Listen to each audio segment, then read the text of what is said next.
Hi everyone, today we'll talk about how to fix or how to solve Roblox enable to load friend. So know how to fix or how to solve enable to load friends on the application of Roblox. You should just go to settings.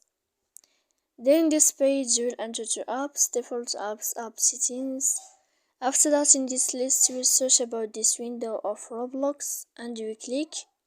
Here in this page of app Roblox you will click here for stop, then we will enter to storage. After that we click clear cache, and in the end you can go to Play Store. You will search about Roblox. I don't have here update right now, but when you will find it in this blue sign you can click to update your application. So please don't forget to support us by like and subscribe. See you next time in another video, and thank you for your attention.